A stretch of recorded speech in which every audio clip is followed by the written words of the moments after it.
검찰이 12일 날 이제 이재명 대표를 대북 송금 관련해서 결국 불구속 기소를 한 거죠. 네. 지난해 9월 이제 대북 송금 같은 사건에 대해서 구속영장이 기각된 지 9개월 만에 또 기소를 다시 한 거고, 네네. 요거랑 이제 추가로 정자동 호텔 특혜 의혹까지 지금 재수사를 한다고 하는 네. 얘기가 있는데, 요거 아세요? 잘 저도 몰랐거든요.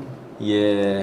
이재명 대표가 성남시장이던 2015년에 일어난 사건이고, 분당구 정자동에 호텔을 짓는, 사유지 호텔을 짓는 과정에서 성남시가 그 시행사인 B사에 특혜를 줬다라는 의혹이라고 해요. 네네. 요거까지 지금 얹어가지고 아주 그냥 사람을 괴롭히려고. 그러니까요. 이러다가는 이제 지금 이게 몇 년이라고 그랬지 아까? 2015년이요. 2015년이면 지난 9년 전인 거죠? 네. 이러다가는 계속 뭐 10년 전, 15년 전, 20년 전 뭐 나중에는 뭐 이제 변호사 된 것까지도 이제 그 사기라고 할 판이에요. 그럴 수도 있겠네요, 진짜. 그러니까 이게 이재명 대표가 했던 일 하나하나가 그렇습니다. 다 이제 수사 네. 대상으로 해가지고 뭐 이제 하는 건데, 대체적으로 지금 이 사안에 대해서 더 살펴보긴 해야겠지만은, 대체로 성남시제에서 만약에 개발을 한다. 네. 사실하면은 뭐 성남 FC도 그렇고 어디 기업에서 투자를 받거나 기업을 유치하거나 이렇게 해서 기업이 들어서고 그럼 일자리가 생기니까. 예. 이런 식으로 이제 시나 이제 도를 개발시키는 게 일반적인 이제 시정이잖아요. 네. 근데 그런 과정에서 이제 협상을 하거나 아니면 그럼 이렇게 해주겠다. 뭐 이런 것들에 대해서 하나하나 이제 문제시 삼으면서 공격을 하고 있는 것 같은데, 사실 이런 게 문제가 되려면 내가 그 특혜를 줘서 뇌물을 받거나 이런 게 나와야 되는 거잖아요. 근데 그런 건 하나도 없이 그냥 마구잡이로 그냥 뭐든지 다 문제 삼아서 지금 수사를 하고 있는 것 같습니다. 네. 지금 이제 이거는 윤석열이 결국은 자신의 정권 위기, 그 다음에 검사들의 검찰공화국의 정권 재창출을 위해서 이재명 대표를 완전히 그냥 계속 작사를 내겠다는 거거든요. 네. 지금 이제 쌍방울 대북 송금 이 문제도 사실은 이게 판사들이 잘못 판단을 내린 거 아니에요. 사실 완전 검사 손을 들어주고 하지 않습니까? 아니 검사들이 그냥 사람 다 데려다가 놓고 뭐 초반 매겨가면서 이렇게 작전한 걸 인정해준 꼴이 되는 거 아닙니까 이게? 맞아요. 근데 이게 이것만이 아니고 지금 이재명 대표한테 대장동, 지금 뭐 백현동, 위례 신도시, 성남 FC 불법 후원금 뭐 관련된 7개 사건, 11개 혐의로 지금 4개 재판을 받고 있대요 지금. 너무 심한 거 아니에요? 먼지털이식으로 완전히. 이거는 완전히 지금 작사를 내겠다는 건데 이거 있을 수 없는 일입니다 이게. 지금 사실상 이게 김진성인가요? 그 저 목에 칼 찌른 놈. 네. 뭐 그거랑 뭐가 다릅니까 이게 지금 사실상 사법 살인이잖아요 이게. 너무 악의적인 거. 이게 살인마들이에요 살인마. 진짜. 이게 검찰놈들 이거 지금 반드시 끝장을 내야 됩니다. 맞습니다. 네. 이어서 또 관련 소식인데요. 네. 이재명 대표가 14일 검찰이 쌍방울 대북 송금 관련해서 기소한 거에 대해서 굉장히 강하게 이제 비판을 하셨습니다. 네. 있을 수 없는 희대의 조작 사건이다. 1심 판결에서는 쌍방울이 주가 부양을 위해 북한에 돈을 보냈다라고 판단해놓고 어떻게 같은 법원이 이번 판결에서는 이재명을 위한 송금이라고 판결하냐, 네. 이런 걸 이제 짚은 거고, 언론에 대해서도 강력하게 비판을 좀 한 거죠. 네, 재판에 그랬죠. 출석을 하면서 여러분 진실을 보도하기는커녕 검찰에 애완견처럼 주는 정보 받아서 열심히 왜곡 조작하고 있지 않냐, 이런 얘기를 강하게 한 거죠.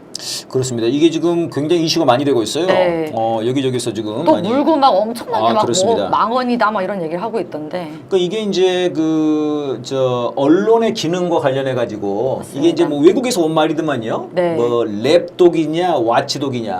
네. 우리말로 치면 이제 애완견이냐 감시견이냐 이런 거죠. 그러니까 말하자면은 언론이 그 사회에 도둑이 들어온다랄지 위기가 닥쳤을 때 그거를 이제 감시견으로서 짚고 이렇게 해야 된다는 건데 완전히 애완견이 돼가지고 그 사회의 위기에 말하자면 지금으로 치면 지금 검찰이 우리 사회의 가장 큰 지금 악이잖아요 지금. 맞습니다. 위기고 여기 그냥 막 살살거리면서 이러면 되겠냐라고 비판한 거거든요. 맞아요. 실제 언론학에서도 공인되는 뭐 용어를 인용한 것이라고 그렇죠, 이제 반박을 그렇죠. 했고, 랩독이 주인 무릎 위에 앉은 애완견, 권력에 복무하는 언론을 뜻한다는데 너무 맞는 말인데 뭐가 잘못됐다는 건지. 그러니까요. 이게 지금 사실은 지금 한국의 언론들은 애완견 정도가 아닙니다 지금. 애완견 정도가 아니라 검찰의 뭐라고 그래야 되죠? 사냥개? 뭐 투견? 네. 미친 광견. 진짜 맞습니다. 사실은 살인마들이에요. 살인마들 지금. 지금 완전히 얘네들이 지금 살인마죠. 지금 뭡니까? 지금 이 언론들이 지금 다 죽이고 있지 않습니까? 이제 저희가 그 지난 시간에도 말씀드렸습니다만은 윤미향 의원 그때 완전히 언론 공격해가지고 그 당시에 평화의 집에 계시던 맞아요. 손영미 소장님께서 돌아가셨잖아요. 그거 누가 죽인 거예요? 그거 언론이 죽인 거죠.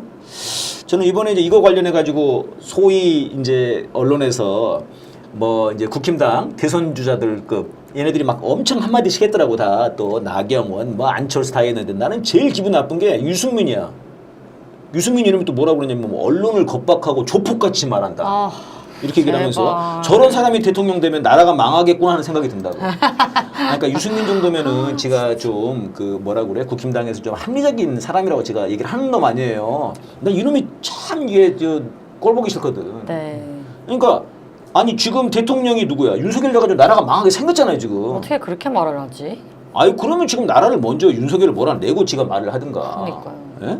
그러니까 결국은 좀 이놈들이 좀 아무튼 꼴불견입니다. 맞습니다. 네. 그러니까 언론이 사실 융단 폭격을 쏟아내면은 사실은 개인이 네. 정말 버티기가 상당히 어려워요. 네. 어떤 정치인도 그렇고 개인도 그렇고 언론에 대대적으로 낙인 찍히면은 여기서 내가 아무리 반론을 펴도 언론에서 안 그렇습니다. 실어주니까 네. 그럼 난 범죄자가 사실상 되는 거고 이런 자기들의 어떤 행태를 언론들이 이제 돌아보고 개혁을 받아야죠. 그렇습니다. 언론개혁 반드시 해야 됩니다. 저희들이 그래서 그렇군요. 이제 검찰개혁만이 아니라 언론개혁 구호를 높이 들었던 거 아닙니까? 네. 그래서 예전에 촛불도 검언개혁 촛불 이런 걸 했잖아요. 네. 네네. 촛불 그 서초 촛불 때도 아마 검언개혁 촛불 그런 그 깃발도 맞아요. 많이 있고 그랬던 네. 것 같아요.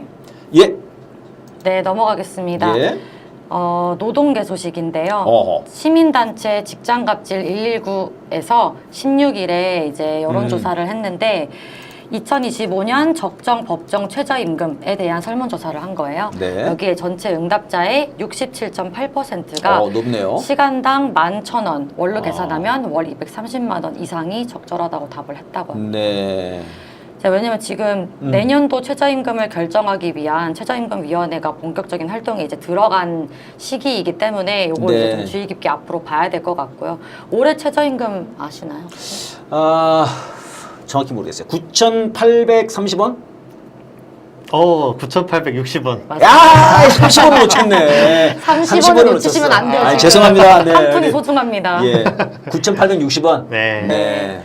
그리고 이제 직장 갑질 119에 계신 노무사가 물가 상승이 이렇게 빨리 오르고 실질 임금은 사실상 하락한 상황에서 네네. 최저임금 동결이나 삭감을 얘기하거나 또 윤석열 임기 초에 나왔던 업종별 차별 적용, 뭐 차등 임금 이런 것들을 얘기하는 건 말이 안 된다. 완전 네. 노동자들 죽이겠다는 거나 다름없다 이런 비판을 한 거죠. 사실상 이제 그 노동계들의 삶에 뭐라 그래야 됩니까? 그 어떤 마지막 그런 완충 떨어지면 받을 수 있는 거 그걸 뭐라 그러죠? 네. 아무튼 그런 건데 이게. 맞죠, 맞죠. 네네. 이거를 빨리 더 높여줘야죠. 그러니까. 높여줘서.